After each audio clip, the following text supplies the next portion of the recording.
There are stories the public is allowed to hear, and then there are stories that only exist in quiet rooms, the kind with no windows, no phones, and no witnesses willing to speak on record. Angela Levin didn't accuse. She didn't point fingers. She did something far more dangerous. She asked questions. Questions about access. Questions about proximity. Questions about how certain people move through elite spaces without ever leaving fingerprints behind.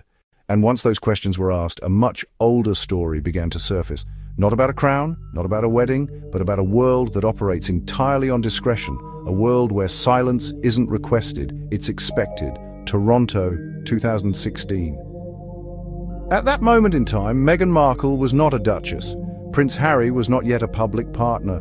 Their connection, according to multiple reports, was still carefully hidden. Harry arrived quietly. No fanfare, no headlines, but insiders familiar with elite social circles claim that night did not unfold as simply as history later suggested. This wasn't just dinner, it wasn't just romance.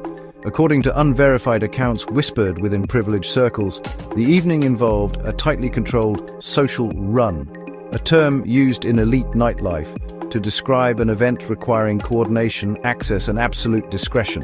Nothing about such nights is accidental. They are planned, managed, contained, and what raised concern wasn't indulgence, it was risk. Because one misstep involving a senior royal doesn't become gossip, it becomes a constitutional nightmare. What allegedly escalated concern wasn't Harry alone. According to multiple second-hand accounts, Princess Eugenie's name surfaced in proximity to that evening. Not confirmed involvement, not documented participation, just proximity. And in royal terms, proximity is enough. Once a blood royal's name enters a private situation, protocol changes instantly. This stops being personal. It becomes institutional. Sources claim this was the moment alarms were raised. Not because something was proven, but because something could not be allowed to surface. And then, silence. No leaks, no photos, no follow-up. In modern celebrity culture, silence like that doesn't happen organically. It happens intentionally. To understand how a night like that could vanish, you have to understand the environment Meghan Markle was already navigating long before royalty entered the picture. Toronto wasn't just where she worked, it was where she operated. At the center of that ecosystem was Soho House, not a restaurant, not a hotel, but a private members network built on one principle: what happens inside never leaves. According to individuals familiar with those spaces, Meghan wasn't an outsider there. She understood the rules, the hierarchy, the importance of discretion. Trust is currency in environments like this, and sources suggest Meghan had it. Here's where the story becomes uncomfortable. People who describe those years don't paint Meghan as reckless. They describe her as reliable. Not loud, not chaotic, but someone who knew who to call, how to arrange, when to move, when to disappear. That doesn't imply wrongdoing, but it does suggest capability, and capability matters when secrets need managing. In 2011, at her wedding in Jamaica, Meghan famously rolled marijuana joints for guests. At the time, it was framed as playful, relaxed, harmless.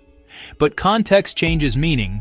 Over 100 joints don't roll themselves. They require preparation, planning, control of atmosphere. Seen alongside later accounts, the story no longer feels random. It feels consistent, not participation, curation. Institutions don't revise narratives unless confidence shifts. The palace didn't attack, it withdrew. And withdrawal is often louder than denial. This story is not about guilt. It's about access. It's about how some people learn to move through powerful worlds long before the public ever notices them. And it asks one dangerous question. If someone already mastered discretion before entering royalty, how much of their past was ever meant to be examined? The crown doesn't erase history, it only delays it, because silence isn't innocence, and proximity is never accidental. So the real question isn't what happened. It's why certain stories never reached the light until now. What do you believe was hidden in plain sight? Subscribe to Star Gossip Hub, where legends, secrets, and shadows never fade.